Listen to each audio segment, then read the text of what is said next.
Plant your flag. The Wolves or the Thunder? Schlecht, who you got? It is a really interesting one. We talked about this on NBA radio yesterday. We did, yeah, on NBA Insiders, 10 to 1 Eastern every Sunday morning. It is so interesting because they play so different, and so the Wolves are in a matchup with the Thunder. They're counting on size and rebounding being the thing that's going to carry the day for them. For the Thunder, they're counting on playing fast and turnovers winning the day for them. And it's funny because the Wolves turn the ball over. I think they're like one of the worst teams in the league. At it. Yeah, all over. And the Thunder are like one of the best teams in transition and one of the best teams at turning people over. I think they have like 20 turnovers against the Thunder the other night, which is like, it's not only like the stat of the game, but it's the stat of that matchup. Yeah. Is the turnover battle between the two of those teams. I also just don't think the Wolves have the big man to make the Thunder pay for playing small. Oh, you don't think Rudy Gobert unable to catch a pass ruin their lack of interior presence? Look, Rudy's amazing at what he does. He has the worst hands I've ever seen. Bad hands. Also, there were some perplexing things about the way that he defended specifically in that game, because the matchup that teams have been doing is like they put their big on Josh Giddey. And you keep your big in the paint in order to like create, just like muck up the Thunder's offense. Gobert was coming out to Josh on the perimeter on like several occasions, which was okay. And that's, to me, that's easily correctable. But it was just like one of those things where it's like, does he not realize what the advantage is supposed to be created here? Yeah. Like, he's supposed to just be able to like ignore him on the perimeter. And to be fair, like, they only scored 102 points, right? Yeah. Like the defense was pretty good, considering the turnovers and everything. Good. Yeah. But at the end of the day, the Wolves only scored 97. Right. And it was a struggle for both teams. And what ended up winning out in that game was the turnover battle. Yeah. They did win the rebounding battle, but the Thunder have been losing the rebounding battle all season. They're actually like counting on losing the rebounding battle, but winning everything else. Yeah. And that is the Thunder strategy. I lean Thunder in this situation just because I think what they do, you can replicate over and over again, especially the kinds of shots. Like Shea can get whatever shot he wants. They just put so much pressure on the defense by all the driving. Without a doubt. And it's not just Shea, it's J-Dub, it's Giddey, it's all of those guys. And that's the thing, like for the Wolves, only Ant does that. Yeah. Like occasionally Kyle Anderson will do it, even though it's slow. Cat, I don't trust driving the ball because he's so turnover prone when he puts the ball on the floor. And if you can kind of build a wall or just get, if Lou Dort can make things somewhat tough on Ant in any kind of matchup, like, then you really cut off a lot of their offensive source in terms of getting a diversity of shots, right? Yeah. He only had 10 attempts in that game because Lou Dort was just all over him. Yeah.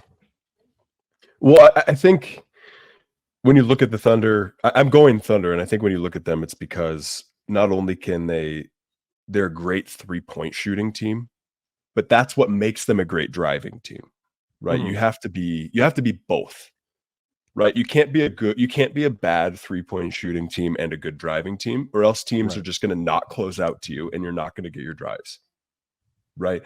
So in that situation, it's the Wolves have to contest the three, which is going to open up lanes for Jalen Williams, Shea, like these guys to get downhill, right? Which is going to put pressure on the rim where Rudy is at or Cat is at, whatever it is.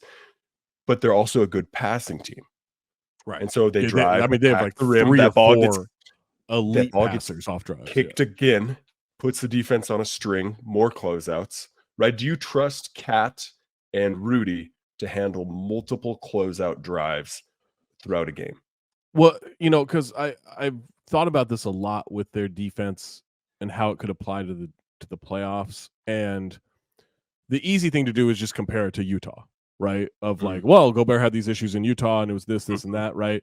Like McDaniels, Ant, Conley, none of those guys are Donovan Mitchell in terms of the amount of drive, like easy, no dribble, no moves, right? It wasn't a crossover. It was just a direct step Straight drive, line, downhill straight line drive, rip and go, downhill. Yeah, exactly. And so that should help it. But the X factor there is like, are you going to get Cat,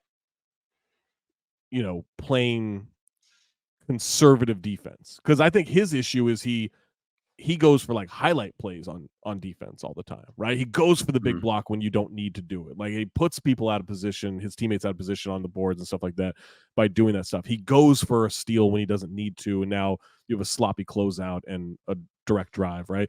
Like Cat will be the key to how that defense holds up in a postseason series. I think I'm going to lean a little bit to the Wolves. Just be like, there's not great experience, but there's some experience, and I'm not trying to make a knock on the Thunder here. I just think like I want to see how they handle that pressure. Yeah. We also need to see how the Wolves handle. Like the Wolves will be a favorite this time, and haven't been a favorite in a playoff series since 2004, right? Like this group was like, I know Cat thinks they won the championship because they played Denver kind of tough and made it through the play-in tournament, but like that's not really, they don't really have experience. So you need to see the experience for the Wolves too. I'm going to lean slightly towards them, but I don't feel great about it. I think the Thunder are a better team. There's no experience to go off of yet. If that makes sense. Yeah. It makes total sense. I mean, their core guys have not played a playoff series together yet. Yeah. Actually, now that I changed, I'm taking the flag out. I'm planting it for the Thunder. I've already changed my mind. Listen, there's these stats. I was reading these today on my show Down to Dunk about the Thunder scoring in the restricted area. You know, Shea is shooting 71.8% in the restricted area this season. That's stupid. On 6.5 attempts. That's better better than like a lot of it's better than Jokic. Yeah. That's like DeAndre Jordan on the Clippers. Yeah. Efficiency. Like that's Lob what City. Yeah. The Lob City years. Yeah. Chet's 75% at the hoop this season. And even J-Dub is 68.8% on that's high. Yeah. I mean, those three, not only like are they dynamic scorers, from three and then in the mid-range, but when they get to the hoop, they are going to score. That's a real problem for the Wolves then in that type of matchup. You have to be really sound, and you have to find ways to let Rudy just be around the basket the whole time. Because Rudy can't change that.